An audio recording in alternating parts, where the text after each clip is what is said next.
(2022년 4월 3일) 이정훈입니다. 저는 지금의 정치판을 보면서 윤석열 길들이기, 윤석열 갈라치기 현상이 있다고 판단합니다.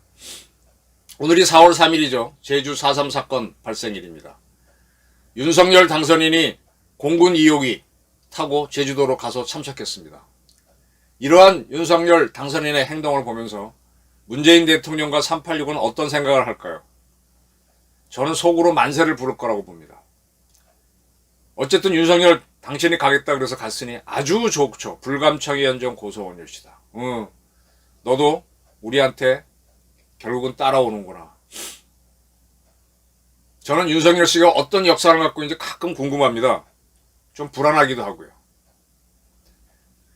지금 4.3에 대해서 송재호 더불어민주당 의원이죠. 제주시 갑. 그는 4.3의 성격을 규정하는 정명의 과제 등 남은 과제들에 대한 논의도 조속히 해야 된다 등등을 주장하고 있습니다. 4.3의 성격이 뭡니까? 분명히 말씀드리지만 대한민국 건국하려고 재헌국회를 만들 때 제주도에선 이에 반대하는 행동이 벌어졌습니다. 그게 4.3의 시작이었습니다. 그 과정에서 많은 제주도 도민들이 죽었죠. 근데 시작은 남로당이 대한민국 건국을 반대하는 행동이었습니다. 근데 그것이 그래서 오랫동안 제주 4.3 사건은 반란으로 알려져 왔었는데 이게 21년 4.3 특별법을 만들면서 보상금을 지급하고 역사 해석이 바뀌고 뭐 이렇게 바뀌는 쪽으로 가고 있습니다. 그게 해결이랍니다. 이 문제를 어렵게 만든 북한을 처단하는 게 없이 우리 쪽에서 의식을 바꾸라는 쪽으로 갑니다. 우리 생각을 바꾸라는 거예요. 제가 마음 공부하면서 가끔씩은 마음 공부가 엉터리다라는 생각을 의심을 하는 게 하다 안 되니까 내 의지를 관철하는 게 아니라 내 의지를 바꾸고 그걸 정당화하는 거 아니냐는 생각을 많이 합니다. 물론 안 되면 그렇게 해야 되겠지만 타협 아닌가요? 그리고 변절 아닌가요? 그런 생각을 합니다. 진보당 쪽에서는 윤석열은 4.3 완전한 해결 의지를 가져라 이렇게 주장합니다. 양영수 예비 후보가 뭐 그런 자료를 냈다고 하네요. 그러면서 4.3은 도민의 의로운 의거이자 항쟁으로 규정해야 된다. 예, 그렇군요. 이런 자료가 있습니다. 제주 4.3 사건 문과 답. 필자는 김영중으로 되어 있습니다. 이분은 제주에서 경찰서장을 지낸 아주 나이 많은 분입니다. 제주 토박이고요. 이분의 도움으로 찾아냈던 것이 김정은의 모친이죠. 김정은 어머니 고영이가 어느 집안 출신이고 어떻게 그 집안이 일본으로 가게 됐고 그런 과정들을 저는 추적할 수 있었습니다. 이분은 제주 4.3 사건에 대해서 아주 객관적으로 본인이 겪은 바를 책으로 냈습니다. 나이 많으신 분인데 제주에는 이런 분들도 많다고 봅니다. 근데 어떻게 원사이드하게 남로당 쪽으로 해석을 해야 됩니까? 그쪽으로 윤석열 당선인이 가게 되면 보수 세력들도 상당히 고민을 할 겁니다. 박주선 대통령 취임식 위원장인가요? 계속해서 이런 얘기하고 있네요. 대통령 취임식 장소로 광주를 검토했었다. 이건 광주 KBS와 회담에서 그분이 밝힌 겁니다. 어디래더라? 5.18 광장이라고 그랬나? 네. 근데 이제 거기가 너무 협소하고 어째서 안 했다라는 겁니다. 아니 대한민국 대통령이 취임하는데 광주에서 취임해야 됩니까? 대한민국 국민을 대표하는 기관이 국회니까 국회의사당 마당에서 취임하는 게 옳지요. 그렇게 지금까지 해왔고. 근데 대통령 취임식 준비하는 박주선 당선인이 호남뿐이긴 한데 광주를 검토했었다. 그런 얘기를 툭 던집니다. 불가능한 얘기를 던져놓고서는 왜 이럴까 하는 생각을 합니다. 그리고 취임하고 난 다음에 5월 18일이 되면 그땐 대통령이죠. 광주에 온다고 얘기하셨다. 올 거다라고 얘기를 합니다. 4.3에도 갔는데 5.18은 못 갈 이유도 없겠죠. 저희 질문입니다. 지난 대통령 선거에서 제주에서는 윤석열 지지가 적게 나왔습니다. 호남에서는 압도적으로 적게 나왔습니다. 윤석열 당선인이 제주를 가고 대통령이 광주를 간다고 해서 두 지역에서 윤석열에 대한 지지가 올라갈까요? 박주선 씨가 호남 여론을, 호남 정치를 좌지우지하는 핵심 인물인가요? 그가 이렇게 하면은 호남 여론이 다 윤석열을 지지하는 쪽으로 따라오나요? 저는 그렇게 보지 않습니다. 윤석열 당선인이, 대통령이 전국을 주도하려면 우리 내부 갈등을 해결하는 데 전력을 하면 할수록 더 어려울 거라고 봅니다. 차라리 큰 적을 쳐야죠. 이번에 여정이하고 북한의 군서열 1 아무개 비서가 서욱 장관의 선제타격 발언에 대해서 미친놈 어쩌고 발언했는데, 그런 북한을 사정없이 패버려야죠. 이겨버려야 됩니다. 중국이 까불면 중국한테 대들고 막 이런 모습 보였을 때, 그때 저는 지역 갈등이라고 하는 우리 내분이 수습되고 합쳐질 수 있다고 봅니다. 아주 극소수 극렬 좌파들만 남고 우리 국민들은 민족적 문제로, 국가적 문제로 합칠 수 있다고 봅니다. 그게 그렇지 않고 자꾸 달래기로 가면 갈수록 삐질 거라고 봅니다. 호남의 주력 인사들은 박주선 씨를 내세워서 하는 저런 걸 보면서 이렇게 지켜보면서 윤석열 잘하고 있네, 우리 편으로 우리 잘 도와주고 있네, 그럴 거라고 봅니다. 반대로 윤석열 후보가 당선되는데 가장 큰 공을 세운 곳은 지역적으로는 대구 경북, 그 다음은 부울경입니다.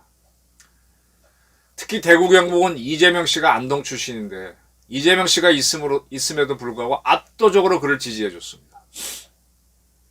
근데 지금 특별히 대구 경북을 위해서 윤석열 당선인이 대구지사 권 지사한테 고맙다고 한 거 외에는 특별한 게 저는 안 보여요. 그리고 윤석열 씨가 당선되는 데는 서울 지역에 있는, 서울 경기 지역에 있는 많은 보수적 의견을 가진 분들이, 노인들이 나가서 적극적으로 투표를 했기 때문인데 이 보수 세력을 위한 게 특별히 안 보입니다. 국민 통합하면서 자기를 반대했던 사람, 비토했던 사람을 껴안는 데만 가고 있지, 자기를 적극적으로 지지했던 사람들에 대해서는 아직 안 보입니다. 그의 측근에 있는 권성동 이런 사람들도 그런 사람을 대표하는 사람들은 아니죠. 근데 문제는 이 TK나 보수 세력은 윤석열 외에는 다른 대안도 없었어요. 그래서 그를 뽑았는데 그가 반대로 간다면 사실 대안도 없죠. 그러면 이제 보수하고 윤석열은 공멸로 서서히 가는 거죠. 이번에 총리 후보로 경기고등학교 서울상대 수석으로 졸업하고 하버드 경제학 석박사를 하고 행정고시 대학 재학 중에 가장 어린 나이로 합격했던 한덕수 전 국무총리를 총리로 쓰겠다라고 했습니다. 호남을 껴안기 위한 거죠. 한눈에 알아보겠습니다. 이분은 저도 한번 만난 적이 있는데 항상 경기 나왔다 그러는데 사실은 전주에서 태어나서 전주에서 국민학교를 나왔죠. 그의 형들도 전주 북중 나왔고 그러다가 이제 서울에서 컸는데 영남 정권일 때는 항상 서울 사람이라고 그랬고 호남 정권이 들어섰을 때는 호남이라고 그랬죠. 본인이 그렇게 기자들한테 설명을 했었습니다. 이런 그가 노무현 정권 때 국무총리를 했어요. 그 다음에 정권이 바뀌어서 이명박 정부가 들어섰을 때 미국 대사로 가 있었습니다. 그때 가서 만난 기억이 있습니다. 그때 노무현 대통령이, 전 대통령이 자살을 했죠. 그럼 바로 그 직전 총리인데 문상을 안 갔어요. 그 정도는 가도 된다고 보는데 결국 뭐냐, 현재의 주군에 충성한 거죠. 글쎄, 이 소신은 사람마다 좀 다를 수 있어요. 현재의 주군에 충성하는 사람이 있고 의리에 따른 사람이 있는데 이 한덕수 씨가 호남의 적자라고 보십니까? 차라리 그러려면 이낙연 씨를 한번 총리로 지명해보지. 지금 국힘당하고 윤석열 주변 당선 있는 세력들이 좀 어설프다고 저는 봅니다. TK라고 하는 집토끼는 돌보지도 않고 산토끼 잡으려다가 집토끼 산토끼 다 놓칠 수도 있습니다. 산토끼 그룹을 이끄는 리더를 잡지도 못하고. 정치는 기반을 갖고 하는 건데 DJ나 YS도 다 되든 안 되든 자기 지역을 갖고 했었습니다. 기반을 갖고 했습니다. 지역이 아니면 보수 세력은, 근데 보수 세력들이 흩어지면 뭘로 할 겁니까? 지금 국힘당이 얼마나 엉터리인가 하면요, 40살도 안 된 이준석이라는 젊은이를 당대표로 하도 기존 세력들이 엉망이니까 그 김종인 씨가 아싸리판이라고 그랬잖아요. 그리고 정치 경력 제로인 윤석열 씨를 대통령 후보로 해서 간신히 이긴 당입니다. 윤석열 당선인이 당선되도록 기여한 쪽은 어떻게 보면 영남 쪽인데 그를 둘러싼 윤핵관들은 어떤 사람들입니까? 이 탕평이라고 하는 건요, 영조가 했지만 미봉책입니다. 세력 균형을 잡아서 일단은 자기 권력을 잡아보려고 하는 건데 탕평은 실패를 하죠. 그래서 정조가 들어선 다음에는 그대로 무너져가는, 다시 그냥 세도정치, 극렬한 세도정치로 가는 겁니다. 윤석열 당선인은 최고의 인재를 등용하겠다 그랬습니다. 한덕수 최고의 인재인가요? 그리고 지금 그 주변에 있는 사람들이 최고의 인재인가요? 이렇게 탕평으로 하지 말고 한번 최고의 인재를 뽑아보십시오. 민주당이 총리 인준 안 해줄 것이다, 어쩌고저쩌고 이런 거 두려워하지 말고 4.3 가고 뭐 5.18 가는 것도 중요하지만 진짜 중요한 게 뭐냐 이거야. 저는 본인이 지금 뭔가 지금 정치적 경험이 없고 정치에 대한 소신이 없어서 흔들린다고 봅니다. 빨간불이 들어왔다, 윤석열 당선인. 지금 윤 당선인은 집무실 이전 외에는 줏대를 보인 게 없습니다. 지금 북한은 김여정에 나서서 도발을 시작하고 있습니다. 이제 통수권자의 자질이 있는지 없는지 드러날 겁니다. 근데 보수 세력, 윤 당선인은 그대로 믿지 마십시오. 보수 세력들은 제가 늘 만나보니까 분단을 즐깁니다. 분단돼 있고 북한이 도발해줘야 자기네 권력이 올라가니까 북한 문제를 해결 안 해요. 제가 원자력계 사람들을 늘 만나면서도 느끼는 게 이 반핵 문제를 해결할 수 있는데 안 합니다. 하게 되면은 그 다음 할 일이 없으니까 또 문재인 같은 여건이 나서 탈핵을 해줘야만 또 원자력인들이 등용되니까 또 적당히 합니다. 완전한 해결은 어렵겠지만 그런 것들이 보여요. 근데 이걸 툭툭 해결해 가야만 역사 발전이 이루어지는데 안 그러면 계속 쳇바퀴 탕평했다 무너지고 탕평했다 무너지고 그다음 세도정치로 가는 조선처럼 됩니다. 지금 북한과 386 호남을 인질로 하는 386들은 윤석열 당선인을 보면 행동을 보면서 씨 웃고 있을 겁니다. 아마추어군, 아마추어군. 그게 윤석열 길들이기고 윤석열 갈라치기입니다. 윤 당선인은 빨리 이 늪에서 빠져나와서 다시 세상을 보기 바랍니다. 저희 의견이었습니다. 감사합니다.